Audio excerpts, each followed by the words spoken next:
Hello അസ്സലാമു അലൈക്കും, welcome back to my channel. അപ്പോൾ പുതിയൊരു വ്ളോഗിലേക്ക് എല്ലാവർക്കും സ്വാഗതം. അപ്പോൾ എല്ലാവർക്കും റമദാൻ മുബാറക്. അപ്പോൾ എല്ലാവരുടെയും നോമ്പും കാര്യങ്ങളൊക്കെ നല്ല ഉഷാറായിട്ട് പോകുന്നു എന്ന് വിചാരിക്കുന്നു. ഇവിടെയും അൽഹംദുലില്ലാ നന്നായിട്ട് പോകുന്നു. അപ്പോൾ 2-3 ദിവസത്തെ വിശേഷങ്ങളും കാര്യങ്ങളും റെസിപ്പീസും ഒക്കെയാണ് കേട്ടോ ഷെയർ ചെയ്യുന്നത്. അപ്പോൾ വീഡിയോ എല്ലാവരും സ്കിപ്പ് ചെയ്യാതെ കാണാം. അപ്പോൾ ഇന്ന് ഇവിടെ ആരുമില്ല, നോമ്പ് തുറക്കാനായിട്ട് ആരുമില്ല, ഞാൻ മാത്രമേ ഉള്ളൂ. ഇക്കാക്കും പിള്ളേർക്കും സജ്ജയിലൊരു നോമ്പുതുറയുണ്ട്. വാസൽ വില്ലേജിൻ്റെ എല്ലാ വർഷത്തെയും ഒരു നോമ്പുതുറ പരിപാടികൾ അവിടെ നടത്താറുണ്ട്. ഒരു ദിവസമല്ല, മിക്ക ദിവസങ്ങളിലും ഉണ്ടാവും. അപ്പോൾ ഇന്ന് അവരും നോമ്പ് തുറക്കാൻ വേണ്ടിയിട്ട് പോകുന്നുണ്ട്. അപ്പോൾ സജ്ജയിൽ വെച്ചിട്ടാണ് കേട്ടോ. അപ്പോൾ ഇക്കായും പിള്ളേരും അങ്ങോട്ട് പോകുന്നതുകൊണ്ട് തന്നെ ഞാനും ഹാസിമും മാത്രമേ ഉള്ളൂ. ഹാസിമ് പ്ലേ സ്കൂളിലാണ്, ഇനി അവനെ പോയി എന്തായാലും വിളിക്കണം. അപ്പോൾ കുറച്ച് ബീഫ് ഉണ്ടായിരുന്നു. അപ്പോൾ അവരെന്തായാലും നോമ്പ് തുറന്ന ഉടനെ തിരിച്ചെത്തുമല്ലോ. അപ്പോൾ കറിയായിട്ട് ബീഫ് വെക്കാമെന്നാണ് കേട്ടോ വിചാരിക്കുന്നത്. അപ്പോൾ ബീഫ് എന്തായാലും അടുപ്പത്തേക്ക് ഇടുന്നുണ്ട്. അതിൻ്റെ കൂടെ അതേ കസ്റ്റാർഡും ഉണ്ടാക്കി എടുക്കുന്നുണ്ട്. അപ്പോൾ രാത്രി എപ്പോഴെങ്കിലും കഴിക്കാനൊക്കെ ആയിട്ട് കഴിഞ്ഞ് ഞങ്ങൾ എല്ലാവരും ഒന്ന് കിടക്കും. പിള്ളേർക്ക് സ്കൂളുണ്ടെങ്കിൽ അവരെ വിട്ടിട്ട് ഞങ്ങളൊരു 10:30 മണി വരെ കിടന്നുറങ്ങും. അത് കഴിഞ്ഞിട്ട് പിന്നെ എനിക്ക് അത്യാവശ്യം ക്ലീനിങ് കാര്യങ്ങളും ഉണ്ടാവും, ഒരു 2-3 hours. അതിൻ്റെ ഉള്ളിൽ തന്നെ ആസിമിനെ ഞാൻ റെഡിയാക്കിയിട്ട് പ്ലേ സ്കൂളിലേക്ക് അയക്കും. കാരണം 6 മണി വരെ റമദാനായിട്ട് പ്ലേ സ്കൂളുള്ളൂ. അപ്പോൾ രാവിലെ തന്നെ ഇന്ന് ഉണ്ടാക്കേണ്ട കാര്യങ്ങളൊക്കെ ചെറിയൊരു ഐഡിയയിൽ ഞാൻ വെക്കും. അപ്പോൾ അതനുസരിച്ച് എന്തെങ്കിലുമൊക്കെ സാധനങ്ങൾ വാങ്ങിക്കാനും ഉണ്ടാവും. അപ്പോൾ ഞാൻ ഗ്രാൻഡിലേക്ക് നേരത്തെ തന്നെ വിളിച്ചു പറയൂ കേട്ടോ, കാരണം 2-3 hours എടുക്കും അവിടുന്ന് ഡെലിവറി വരാനായിട്ട്. അപ്പോൾ ഇന്ന് ഉണ്ടാക്കേണ്ട കാര്യങ്ങളും ഞാൻ നേരത്തെ തന്നെ പ്ലാൻ ചെയ്തിട്ടുണ്ടായിരുന്നു. കസ്റ്റാർഡ് തീർന്നിരിക്കണ്ടായിരുന്നു, അപ്പോൾ അതൊക്കെ വിളിച്ച് പറഞ്ഞിട്ടുണ്ടായിരുന്നു. അപ്പോൾ അതെല്ലാം വന്നു കഴിഞ്ഞപ്പോഴാണ് കേട്ടോ ഇവരിങ്ങനെ നോമ്പ് തുറക്കാൻ പോകുന്നു എന്നുള്ളൊരു കാര്യം വന്നത്. അപ്പോൾ എന്തായാലും ഉണ്ടാക്കാൻ പ്ലാൻ ചെയ്തതുകൊണ്ട് തന്നെ അങ്ങനെ ഉണ്ടാക്കി വെക്കാമെന്ന് വിചാരിച്ചു. ആദ്യം തന്നെ 1 ലിറ്ററോളം പാല് തിളപ്പിക്കാൻ വേണ്ടി വെച്ചിട്ടുണ്ടായിരുന്നു. നന്നായിട്ട് തിളച്ച് വരണ സമയത്ത് അതിലേക്ക് കസ്റ്റാർഡ് പാലിൽ കുറുക്കിയിട്ട് അത് ഇട്ടുകൊടുത്ത് മിൽക്ക് മെയ്ഡൊക്കെ ആഡ് ചെയ്ത് കസ്റ്റാർഡ് ഒന്ന് സെറ്റാക്കി വെക്കുന്നുണ്ട്. ഇത് മോമോസ് ഞാൻ ഫ്രോസൺ വാങ്ങിയതാണ് കേട്ടോ ഗ്രാൻഡിന്ന്. കുറച്ച് റേറ്റ് കൂടുതലാണ്, പക്ഷേ സംഭവം ഭയങ്കര ടേസ്റ്റായിരുന്നു കേട്ടോ.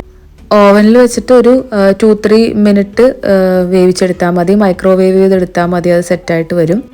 ബീഫ് പള്ളിക്കറിയാണ് കേട്ടോ ഞാൻ വെക്കുന്നത്. ഞാൻ കുറേ നാളായിട്ട് വെക്കുന്ന റെസിപ്പി തന്നെയാണ്, ഞാൻ ഒരുപാട് തവണ ഷെയർ ചെയ്തിട്ടുണ്ട്. നല്ല ടേസ്റ്റാണ് കേട്ടോ. അപ്പോൾ അതിന് വേണ്ടിയിട്ട് ബീഫ് ആദ്യം തന്നെ വേവിക്കാൻ വേണ്ടിയിട്ട് വെച്ചിട്ടുണ്ട്. അപ്പോൾ ഇതിൻ്റെ പരിപാടികളൊന്ന് കഴിഞ്ഞ് ഒന്ന് സെറ്റാക്കിയിട്ട് വേണം ഹാസിമിനെ വിളിക്കാൻ പോകാനായിട്ട്. ഹാസിമിനെ എപ്പോഴും ഹംദാനും ഹാറൂനും ആണ് കേട്ടോ വിളിക്കാറ്. അപ്പോൾ ഇന്നത്തെ ഡ്യൂട്ടി എൻ്റെയാണ്. അങ്ങനെ കസ്റ്റാർഡ് റെഡിയാക്കി വെച്ചിട്ടുണ്ട്. അത് ചൂടാറി കഴിഞ്ഞ് കഴിയുമ്പോൾ ഫ്രിഡ്ജിലേക്ക് വെക്കണം. ഇനി അതിലേക്ക് കുറച്ച് ഫ്രൂട്ട്സും കാര്യങ്ങളൊക്കെ കട്ട് ചെയ്തിടുന്നുണ്ട്. ആപ്പിൾ ഇവിടെ തൊണ്ടോടുകൂടി കഴിക്കാൻ വലിയ താല്പര്യമില്ല കേട്ടോ ആർക്കും. അപ്പോൾ തൊണ്ടൊക്കെ ഒന്ന് കളഞ്ഞ് ചെറുതായിട്ടൊന്ന് ചോപ്പ് ചെയ്തെടുക്കുകയാണ്. പിന്നെ റെഡ് ഗ്രേപ്സ് ഉണ്ടായിരുന്നു, പിന്നെ കുറച്ച് സ്ട്രോബെറി വാങ്ങിയിട്ടുണ്ടായിരുന്നു. സ്ട്രോബെറിക്ക് ഇപ്പോൾ നല്ല ഓഫറാണ് കേട്ടോ. 3 ദിർഹംസിന് നമുക്കൊരു ബോക്സ് കിട്ടും. അപ്പോൾ അതുകൊണ്ട് തന്നെ ഓഫറുള്ള സമയത്ത് അത്യാവശ്യം വാങ്ങി വെക്കാറുണ്ട്. അങ്ങനെ അതൊക്കെ കട്ട് ചെയ്ത് ഒരു ബൗളിലേക്ക് ആക്കി ഫ്രിഡ്ജിലേക്ക് വെക്കുകയാണ്. ഇനി ആ ഒരു സമയമാകുമ്പോൾ മിക്സ് ചെയ്യാമെന്ന് വിചാരിച്ചിട്ട് അങ്ങനെ ഹാസിമിനെയൊക്കെ പോയി വിളിച്ചിട്ട് വന്നു. ഞാൻ മാത്രമേ ഉള്ളൂ കേട്ടോ നോമ്പ് തുറക്കാനായിട്ട്. അപ്പോൾ ഇത് മോമോസ് ഞാൻ ഫ്രോസൺ വാങ്ങിയതാണ്. നല്ല ടേസ്റ്റ് ഉണ്ടായിരുന്നു കേട്ടോ. പക്ഷെ അതിന് കുറച്ച് റേറ്റ് കൂടുതലാണ് കേട്ടോ, അത്യാവശ്യം റേറ്റ് ഉണ്ട്. പക്ഷെ നല്ല ടേസ്റ്റ് ഉണ്ട്. മോമോസ് കഴിക്കാൻ കൊതിയായതുകൊണ്ട് അങ്ങനെ ഒന്ന് വാങ്ങി ട്രൈ ചെയ്തതാണ്. പിന്നെ നമ്മുടെ വാസലിൽ ഒരുപാട് ലേഡീസ് ഫുഡൊക്കെ ഉണ്ടാക്കി വിൽക്കുന്നുണ്ട്. അപ്പോൾ അതിൽ നിന്ന് ഒരാൾ ബ്രെഡ് പോക്കറ്റ് മുന്നൊക്കെയൊക്കെ സെയിൽ ചെയ്യുന്നുണ്ട്. അപ്പോൾ അവിടെ നിന്ന് ഓരോന്ന് വാങ്ങിയതാണ് കേട്ടോ, 2 എണ്ണം വെച്ചിട്ട്. പുറത്തുനിന്ന് വാങ്ങിക്കാനായിട്ട് തോന്നാറേ ഇല്ല കേട്ടോ. ഇവിടെ ഹോം മെയ്ഡ് പുറത്തുനിന്ന് കിട്ടുന്നതുകൊണ്ട് തന്നെ നമുക്ക് ഉണ്ടാക്കാൻ മടിയുള്ള ദിവസങ്ങളിൽ അവിടെ അങ്ങനെ ഓർഡർ ചെയ്യുക ചെയ്യുന്നത്. ഇത് പിറ്റേ ദിവസമാണ് കേട്ടോ. അപ്പോൾ കുറച്ച് ചിക്കൻ ബാക്കി ഇരിപ്പുണ്ടായിരുന്നു. ഒരു പിടി ബാക്കി ചിക്കൻ ഞാൻ ഫ്രീസറിൽ എടുത്ത് വെച്ചിട്ടുണ്ടായിരുന്നു. അപ്പോൾ അത് വെച്ചിട്ട് ഒരു നോർത്ത് ഇന്ത്യൻ സ്റ്റൈൽ പൊട്ടറ്റോ ഒക്കെ ഇട്ടിട്ടുള്ളൊരു കറിയാണ് കേട്ടോ. ഭയങ്കര ടേസ്റ്റായിരുന്നു. ഞാൻ ജസ്റ്റ് ഒന്ന് യൂട്യൂബ് നോക്കിയിട്ട് ഒരു റെസിപ്പി കിട്ടിയപ്പോൾ അങ്ങനെ അങ്ങോട്ട് ചെയ്തതാണ്. പക്ഷെ സംഭവം അടിപൊളിയായിരുന്നു. പിന്നെ കുറച്ച് പഴം പൊരിക്കാൻ വേണ്ടിയിട്ടുള്ള മസാലയും പഴമൊക്കെ ബാക്കിയുണ്ടായിരുന്നു. അപ്പോൾ അതൊക്കെ ഒന്ന് ഫ്രൈ ചെയ്തെടുത്തു. പിന്നെ ഫ്രഞ്ച് ഫ്രൈസും നഗറ്റ്സൊക്കെ ആയിട്ടാണ് കേട്ടോ. ചില ദിവസങ്ങളിൽ ഭയങ്കര മടിയാണ് സ്നാക്സൊക്കെ ഉണ്ടാക്കാൻ വേണ്ടിയിട്ട്. അങ്ങനെയുള്ള ദിവസങ്ങളിലുള്ള തട്ടിക്കൂട്ടുകളാണിത്. ഇപ്പോൾ ഫ്രഞ്ച് ഫ്രൈസൊക്കെ ആണെങ്കിൽ ഓഫറിന് നമുക്ക് വലിയ 1 kg ഒക്കെ വലിയ പാക്കറ്റ് കിട്ടും. അപ്പോൾ ആ സമയത്ത് ഞാൻ വാങ്ങി വെക്കാറുണ്ട്. വല്ലപ്പോഴും ഒക്കെയാണ് കേട്ടോ അങ്ങനത്തെയൊക്കെ വാങ്ങി ഉപയോഗിക്കലുള്ളൂ. നഗറ്റ്സ് നമ്മൾ സ്ഥിരമായിട്ട് വാങ്ങി ഇവിടെ ഫ്രൈ ചെയ്യാറുണ്ട്. അങ്ങനെ എല്ലാം കൂടി ഒരു ബൗളിലേക്ക് ഇത് സെറ്റ് ചെയ്തെടുത്ത് വെക്കുകയാണ്. ഞാൻ ടേബിളിലേക്ക് വെക്കൂല കേട്ടോ, കാരണം വെച്ചിട്ടുണ്ടെങ്കിൽ ഹാസിമ് കണ്ടിട്ടുണ്ടെങ്കിൽ ഫുള്ള് തീരും. അപ്പോൾ ഉണ്ടാക്കുന്നത് ഞാനിങ്ങനെ മാറ്റി മാറ്റി വെക്കും. പിന്നെ ആ ഒരു കറക്റ്റ് സമയമാകുമ്പോൾ ടേബിളിലേക്ക് അങ്ങനെ സെറ്റ് ചെയ്ത് വെക്കുകയാണ് ചെയ്യുന്നത്. അപ്പോൾ ഹാറൂനും ഹംദാനും എക്സാമും കാര്യങ്ങളും നടക്കുന്നുണ്ട്. അതിൻ്റെ കൂടെ അവരൊരു 1 മണിയൊക്കെ ആകുമ്പോൾ വരും കേട്ടോ. വന്നു കഴിഞ്ഞിട്ടുണ്ടെങ്കിൽ ഹംദാന് ട്യൂഷൻ ഉണ്ടാവും. ഹാറൂൻ കുറേ നേരം TV ഒക്കെ കണ്ടിരുന്ന് പിന്നെ കിടന്നുറങ്ങുകയാണ് ചെയ്യണേ. അപ്പോൾ ആൾക്ക് ചെറിയൊരു മടിയുണ്ട് കേട്ടോ നോമ്പ് പിടിക്കാനൊക്കെ ആയിട്ട്.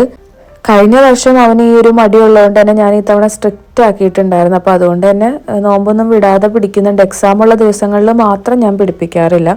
നോമ്പ് തുറന്ന ഉടനെ എനിക്ക് വെക്കാക്കും ഓരോ ഗ്ലാസ് ചായ നിർബന്ധമാണ് കേട്ടോ. ചില ദിവസങ്ങളിൽ നല്ല തലവേദനയാണ്. ചായ നിർബന്ധമായിട്ടും കുടിച്ച് ശീലമുള്ളവർക്ക് മനസ്സിലാവും നോമ്പിന് ചായ കുടിച്ചിട്ടില്ലെങ്കിൽ ഭയങ്കര പ്രശ്നമാണ്. അങ്ങനെ പുട്ടും ചിക്കൻ കറിയൊക്കെ ആയിരുന്നു അന്നത്തെ ദിവസം. ചിക്കൻ കറിയുടെ റെസിപ്പി ഞാൻ പേജിൽ തന്നെ നല്ല ഡീറ്റെയിൽഡായിട്ട് എഴുതിയിട്ടുണ്ട്. അപ്പോൾ ആ ഒരു രീതിയിൽ ട്രൈ ചെയ്ത് അടിപൊളി ഒരു നോർത്ത് ഇന്ത്യൻ ടേസ്റ്റാണ് സംഭവത്തിന്. അപ്പോൾ ഞാൻ ലൈറ്റായിട്ടൊന്ന് പറയാം. ആദ്യം ഓയിലിൽ സവാള ഒന്ന് വറുത്ത് കോരി മാറ്റി വെക്കുക. സെയിം ഓയിലിൽ തന്നെ പട്ട, ഗ്രാമ്പു, ഏലക്ക എല്ലാം നന്നായിട്ട് വഴറ്റി അതിലേക്ക് ചിക്കൻ ഇട്ട് കൊടുക്കുക.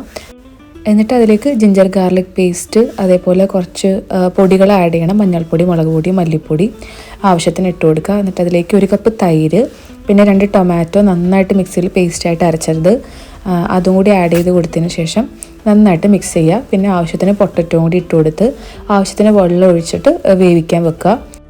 വെന്ത് കഴിഞ്ഞ് വരുമ്പോൾ നമുക്ക് കുറച്ച് ഗ്രീൻ ചില്ലീസ്, കൊറിയാണ്ടർ ലീവ്സും ഗരം മസാല ഇട്ടിട്ട് ഗാർണിഷ് ചെയ്തെടുക്കുക. നല്ലൊരു കറിയായിരുന്നു. അപ്പോൾ എന്തായാലും ഒന്ന് ട്രൈ ചെയ്ത് നോക്കുക. ഇത് പിറ്റേ ദിവസത്തെ വീഡിയോ ആണ് കേട്ടോ. അപ്പോൾ ഇക്ക എപ്പോഴും ചില സമയത്ത് അങ്ങനെയാണ്, പെട്ടെന്ന് കുറച്ച് സാധനങ്ങളൊക്കെ ആയിട്ട് വരും. അപ്പോൾ ഇന്ന് എൻ്റെ റെസിപ്പിയാണ്. അപ്പോൾ കൂടുതലും വീക്കെൻഡ്സ് ആണ് കേട്ടോ ഇങ്ങനെ വരാറ്. അപ്പോൾ ഇതൊരു സൺഡേ ആയിരുന്നു. അപ്പോൾ ഇന്ന് ഇക്കാടെ വക മക്ലൂബയാണ് കേട്ടോ, മട്ടൻ മക്ലൂബയാണ് ആക്കുന്നത്. അപ്പോൾ സജ്ജന്ന് പോരുന്ന വഴിക്ക് മട്ടൻ വാങ്ങിയിട്ട് വന്നിട്ടുണ്ടായിരുന്നു. ഓസ്ട്രേലിയൻ മട്ടനാണ് കേട്ടോ കിട്ടിയത്. അപ്പോൾ മട്ടൻ വാങ്ങിക്കുമ്പോൾ നല്ല പീസ് നോക്കിയിട്ട് വാങ്ങിക്കണം. കുറച്ച് നെയ്യ് ഉണ്ടാവണം കേട്ടോ. അപ്പോൾ എന്നാലാണ് ചോറൊക്കെ നല്ല സെറ്റായിട്ട് കിട്ടുക. അപ്പോൾ ആൾക്ക് എന്തായാലും ഒരു ഹെൽപ്പറിന് ആവശ്യമുണ്ട്. അപ്പോൾ എന്തായാലും സവാള കട്ടിങ്, സാധനങ്ങൾ എടുത്തു കൊടുക്കുക, പിന്നെ ലാസ്റ്റ് വരുന്ന ക്ലീനിങ്, ഇതെല്ലാം നമ്മളാണ് കേട്ടോ ചെയ്യുന്നത്. അപ്പോൾ കുക്കിങ് ഇളക്കാനുള്ള ഒരാൾ എത്രേ ഉള്ളൂ. ഞാൻ എപ്പോഴും പറയുന്നൊരു കാര്യമാണ്, ആൾ കുക്ക് ചെയ്യാൻ കയറും, പക്ഷേ ഇളക്കാനൊരാൾ വേണം, അസിസ്റ്റൻ്റായിട്ടൊരാൾ വേണം, ലാസ്റ്റ് ക്ലീൻ ചെയ്യാനായിട്ടൊരാൾ വേണം. ഇതിനും ഭേദം നമ്മൾ കുക്ക് ചെയ്യാൻ കയറുന്നതാണ്. പക്ഷെ എന്നാലും ചില സമയത്ത് അവരുടെ ഇഷ്ടത്തിന് ഉണ്ടാക്കണ്ടേ എന്ന് വിചാരിച്ചിട്ട് പിന്നെ ഞാൻ മിണ്ടാറില്ല. മാത്രമല്ല ആൾ എന്ത് ഫുഡ് ഉണ്ടാക്കിയാലും അടിപൊളി ടേസ്റ്റാണ് കേട്ടോ. റമദാനാണെങ്കിലും എപ്പോഴാണെങ്കിലും ആകെയൊരു പ്രശ്നം എന്തുണ്ടാക്കുമെന്നുള്ളൊരു ആലോചന ഉണ്ടല്ലോ, അതാണ് കേട്ടോ ഏറ്റവും വലിയൊരു ബുദ്ധിമുട്ട്. എപ്പോഴും അത് ആലോചിച്ച് തന്നെ ഒരുപാട് സമയം പോകും. അപ്പോൾ ഇങ്ങനെ എന്തെങ്കിലുമൊക്കെ റെസിപ്പി ആയിട്ട് വരുമ്പോൾ ഒരു ദിവസത്തെ കാര്യം അങ്ങനെ കഴിഞ്ഞോളല്ലോ എന്ന് വിചാരിക്കും.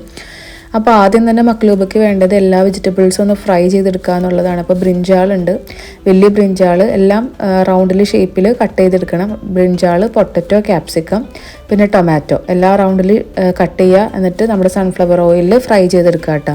അപ്പോൾ അതിന് കുറച്ച് സമയം എടുക്കും. അപ്പോൾ അതിനാണ് കേട്ടോ എപ്പോഴും മക്ലൂബയ്ക്ക് ടൈം പോകുന്നത്. അത് കഴിഞ്ഞിട്ടുള്ള പണികളെല്ലാം ഈസിയാണ്. ഞങ്ങൾ അസറും കാര്യങ്ങളൊക്കെ കഴിഞ്ഞിട്ടാണ് കേട്ടോ കിച്ചണിലേക്ക് കയറിയത്. അതുകൊണ്ട് തന്നെ കുറച്ച് സമയം ലേറ്റായിട്ടുണ്ട്.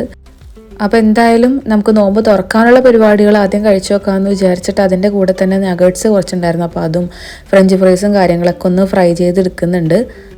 അതേപോലെ മട്ടൻ നന്നായിട്ട് കഴുകി വൃത്തിയാക്കി ഉപ്പ് മാത്രം ഇട്ടിട്ട് അത്യാവശ്യം വെള്ളം ഒഴിച്ചിട്ട് കുക്കറിൽ വേവിക്കുന്നുണ്ട്. അപ്പോൾ ഞാനാണ് കേട്ടോ ഇവിടെ ഓൾവേസ് മക്ലൂബ് ഉണ്ടാക്കുന്ന ഒരാൾ. അപ്പോൾ എൻ്റെ മക്ലൂബ് അത്യാവശ്യം ഹിറ്റാണ്. പക്ഷെ ഇക്കാക്കൊരു അഭിപ്രായ വ്യത്യാസം ഉള്ളത് എന്താണെന്ന് വെച്ചിട്ടുണ്ടെങ്കിൽ ഞാൻ ആ മട്ടൻ്റെ വേവിച്ച വെള്ളത്തിലല്ല റൈസ് വേവിക്കാറ്. അപ്പോൾ ഞാനൊരു ഷബോസ്ഫിയർ എന്ന് പറഞ്ഞിട്ടുള്ളൊരു ഇൻസ്റ്റാഗ്രാം പേജിൽ കണ്ടിട്ട് ആ ഒരു രീതിയിലാണ് ഇട്ട് ഉണ്ടാക്കാറ്. അപ്പോൾ ഇക്കാക്ക് എന്തായാലും മട്ടൻ വേവിച്ച വെള്ളത്തിൽ തന്നെ റൈസ് ഉണ്ടാക്കണം എന്നുള്ളൊരു നിർബന്ധം. അപ്പോൾ ആ ഒരു രീതിയിലാണ് ഇന്ന് ട്രൈ ചെയ്യുന്നത്. അപ്പോൾ അതിൻ്റെ ഇടയിൽ നോമ്പ് തുറക്കാനുള്ള ഫ്രൂട്ട്സ് കട്ട് ചെയ്യലും നമ്മുടെ ഫ്രൈ ചെയ്യലും കാര്യങ്ങളൊക്കെ ഒന്ന് തീർത്ത് വെക്കാമെന്ന് വിചാരിച്ചു. അതല്ലെങ്കിൽ നോമ്പ് തുറക്കുന്ന സമയമാകുമ്പോഴത്തേനും എല്ലാം കൂടി ടൈറ്റായിട്ട് വരും. ഇതെല്ലാം ഉണ്ടാക്കിയാലും ഞാൻ കിച്ചണിൽ തന്നെ ഹൈഡ് ചെയ്ത് വെക്കും കേട്ടോ. കാരണം അല്ലെങ്കിൽ ആസിമ് ടേബിളിൽ കയറി ഇറങ്ങി വന്ന് കഴിച്ച് ചിലപ്പോൾ വെള്ളവും എല്ലാം കൂടി അങ്ങോട്ടും ഇങ്ങോട്ടൊക്കെ മിക്സ് ചെയ്യും. ജ്യൂസിലേക്ക് വെള്ളം കോരി ഒഴിക്കും, വെള്ളത്തിലേക്ക് ജ്യൂസ് കോരി ഒഴിക്കും. അങ്ങനത്തെ കുറച്ച് കലാപരിപാടികളൊക്കെ ഉണ്ട്. അപ്പോൾ അതുകൊണ്ട് തന്നെ എല്ലാം ഉണ്ടാക്കിയാലും ചിലപ്പോൾ ഞാൻ ഓവനിലോ അല്ലെങ്കിൽ ഫ്രിഡ്ജിൻ്റെ മുകളിലൊക്കെ കയറ്റി വെക്കും. ടേബിളിലേക്ക് വെക്കാൻ പറ്റില്ല കേട്ടോ. കുറച്ച് വൈകുന്നേരം ആകുമ്പോഴത്തേനും കിച്ചൺ അങ്ങോട്ട് കംപ്ലീറ്റ് റഷ് ആവും. കാരണം എല്ലാ സംഭവങ്ങളും കൂടി ഉണ്ടാക്കിയിട്ട് ചിലപ്പോൾ വെക്കാൻ പോലും സ്ഥലം ഉണ്ടാവില്ല കേട്ടോ. അതാണ് കിച്ചണിൽ ഈവനിങ് ആകുമ്പോഴൊരു പ്രശ്നം. അങ്ങനെ മട്ടനൊക്കെ നന്നായിട്ട് വെന്തിട്ടുണ്ട്. ആ ഒരു വെള്ളത്തിൽ തന്നെ വേണമല്ലോ റൈസ് വേവിക്കാനായിട്ട്. അപ്പോൾ അതിന് വേണ്ടിയിട്ട് നമ്മുടെ ഓയിലും ഒലിവ് ഓയിലും മിക്സ് ചെയ്തിട്ടാണ് ഇട്ട് ഒഴിക്കുന്നത്, സൺഫ്ലവർ ഓയിലും. എന്നിട്ട് അതിലേക്ക് നമ്മുടെ സ്പൈസസ് എല്ലാം കൂടി ഇട്ട് കുറച്ച് സവാള ഇട്ട് വഴറ്റി മട്ടൻ്റെ വെള്ളം തിളപ്പിച്ചെടുത്ത് അതിലേക്ക് ബസ്മതി റൈസ് ഇട്ട് കൊടുക്കുകയാണ് ചെയ്യുന്നത്. ഒരു ഗ്ലാസ്സിന് 2 ഗ്ലാസ് വെള്ളം വെച്ചിട്ടാണ് ഇട്ട് എടുക്കുന്നത്. ഇന്ത്യ ഗേറ്റിൻ്റെ ബസ്മതി റൈസാണ് ഞാൻ യൂസ് ചെയ്യാറ്. അതൊരു അരമണിക്കൂറോളം ഞാൻ വെള്ളത്തിലിട്ട് വെച്ചിട്ടുണ്ടായിരുന്നു. എന്നിട്ട് നന്നായിട്ട് ഊറ്റിക്കളഞ്ഞതിന് ശേഷമാണ് നമ്മുടെ റൈസ് വേവിക്കാൻ വേണ്ടിയിട്ട് ഇട്ടിട്ടുള്ളത്. അപ്പോൾ നമ്മൾ എല്ലാ വെജിറ്റബിൾസും ഫ്രൈ ചെയ്തെടുത്തിട്ടുണ്ട്. ഇനി ആ ഒരു പാനിലേക്ക് ഓയിൽ ഒഴിച്ചു കൊടുക്കുക. എന്നിട്ട് 2 സവാള നന്നായിട്ട് വഴറ്റി കൊടുക്കുക. പിന്നെ അതിലേക്ക് കുറച്ച് ജിഞ്ചർ ഗാർലിക് പേസ്റ്റ്, പിന്നെ തക്കാളി അരച്ചതും നന്നായിട്ട് വഴറ്റി കൊടുത്തതിന് ശേഷം അതിലേക്ക് ആഡ് ചെയ്യേണ്ട 2 പൊടികൾ ഗരം മസാലയും അറബിക് മസാലയാണ് കേട്ടോ. അപ്പോൾ അത് രണ്ടും കുറേശ്ശെ ആഡ് ചെയ്ത് കൊടുക്കുക. വേവിച്ച മട്ടൻ ഇട്ട് കൊടുത്തിട്ട് നന്നായിട്ട് മിക്സ് ചെയ്ത് മട്ടൻ മാറ്റുക. എന്നിട്ട് അതേ പാനിൽ തന്നെ എല്ലാം ലെയർ ചെയ്ത് കൊടുക്കുക. ഏറ്റവും താഴെ ടൊമാറ്റോ, അതിൻ്റെ മുകളിൽ ഫ്രൈ ചെയ്ത് വെച്ച ക്യാപ്സിക്കം, പൊട്ടറ്റോ, ബ്രിഞ്ചാൾ. ടൊമാറ്റോ വേണമെങ്കിൽ ഫ്രൈ ചെയ്യാം, അല്ലെങ്കിൽ അങ്ങനെ തന്നെ വെച്ചാലും കുഴപ്പമൊന്നുമില്ല. പിന്നെ വലിയ മുളക് വാങ്ങിയിട്ടുണ്ടായിരുന്നു, അതും കൂടി ഒന്ന് ഫ്രൈ ചെയ്യുന്നുണ്ട്. പിന്നെ നമ്മൾ മാറ്റി വെച്ചിട്ടുള്ള മട്ടനും മുകളിൽ വെച്ച് കൊടുക്കുന്നുണ്ട്. കറക്റ്റ് വേവായിരുന്നു കേട്ടോ. മട്ടന് കുറച്ച് നെയ്യ് കൂടുതലായതുകൊണ്ട് കംപ്ലീറ്റ് മട്ടൻ വേവിച്ച വെള്ളത്തിലല്ല നമ്മുടെ റൈസ് വേവിച്ചത്. കാരണം അല്ലെങ്കിൽ ഒരുപാട് നെയ്യായി പോവും. നമ്മൾ ചൂടാറിക്കഴിഞ്ഞ് കഴിയുമ്പോൾ തന്നെ ഭയങ്കര നെയ്യാവും. അപ്പോൾ അതുകൊണ്ട് തന്നെ കുറച്ച് വെള്ളം മാറ്റിയിട്ടുണ്ടായിരുന്നു. അല്ലെങ്കിൽ നമുക്ക് കംപ്ലീറ്റ് വെള്ളവും യൂസ് ചെയ്യാം. പാകത്തിനുള്ള നെയ്യാണെങ്കിൽ ആ ഒരു റൈസ് ഭയങ്കര ടേസ്റ്റ് ആയിരിക്കും കേട്ടോ. ആ ഒരു മട്ടൻ്റെ നെയ്യിൽ അത് വെന്ത് വരുമ്പോൾ നല്ല ഫ്ലേവർ ആയിരിക്കും. അങ്ങനെ അത് അരമണിക്കൂറോളം നമ്മൾ ദമ്മിലിട്ട് വെക്കാം കേട്ടോ. നല്ല ലോ ഫ്ലെയിമിൽ ഫോയിലൊക്കെ വെച്ചിട്ട് കവർ ചെയ്ത് ഒരു അരമണിക്കൂറോളം അതിനൊന്ന് ദം ചെയ്തെടുത്താൽ മതി. അത് നോമ്പ് തുറക്കുന്ന സമയമായി. കുടിക്കാനായിട്ട് സർബത്താണ് കേട്ടോ ആക്കിയത്. നന്നാരി സർബത്ത് വാങ്ങിയതുണ്ടായിരുന്നു. അതും ലെമണും കസ്കസൊക്കെ ആയിട്ട്. ശരിക്കും നോമ്പ് തുറക്കുമ്പോൾ അങ്ങനെ ഒരു ഡ്രിങ്കാണ് കേട്ടോ എപ്പോഴും നമുക്ക് നാക്കിന് നല്ലൊരു സുഖം കിട്ടുന്നത്. എനിക്ക് നോർമൽ ജ്യൂസിനേക്കാളും സർബത്ത് പോലത്തെ ഡ്രിങ്ക്സ് കുടിക്കാനാണ് ഏറ്റവും ഇഷ്ടം. അങ്ങനെ ഒരു നിസ്കാരവും കാര്യങ്ങളൊക്കെ കഴിഞ്ഞ് ഒരു 9:30 മണിയൊക്കെ ആയപ്പോഴാണ് കേട്ടോ നമ്മുടെ മക്ലൂബ ഓപ്പൺ ചെയ്തത്. സംഭവം നല്ല അടിപൊളി സെറ്റായിട്ട് വന്നിട്ടുണ്ട്. ടൊമാറ്റോ ഫ്രൈ ചെയ്ത് വെക്കണമായിരുന്നു. ടൊമാറ്റോ പച്ചയ്ക്ക് തന്നെയാണ് ഞങ്ങൾ ലെയർ ചെയ്ത് വെച്ചത്. അതുകൊണ്ട് തന്നെ അത് അത്രയ്ക്ക് അങ്ങോട്ട് സെറ്റായിട്ടില്ല. ഇത് ഒറിജിനൽ മക്ലൂബയുടെ റെസിപ്പി ഒന്നും അല്ല കേട്ടോ, ഞങ്ങളുടെ ഒരു വേർഷനാണ്. പക്ഷേ ടേസ്റ്റിന് യാതൊരു കോംപ്രമൈസും ഇല്ല. ഈ ഒരു രീതിയിൽ ഉണ്ടാക്കിയാലും അടിപൊളിയാണ്. അപ്പോൾ ഇത്രയൊക്കെയാണ് 3 ദിവസത്തെ റമദാൻ വിശേഷങ്ങൾ. അപ്പോൾ വീഡിയോ ഇഷ്ടമായിട്ടുണ്ടെങ്കിൽ ലൈക്ക് ചെയ്യുക, ഷെയർ ചെയ്യുക, റെസിപ്പീസൊക്കെ ട്രൈ ചെയ്യുക. മറ്റു വ്ളോഗിൽ വീണ്ടും കാണാം. എല്ലാവർക്കും റമദാൻ മുബാറക്.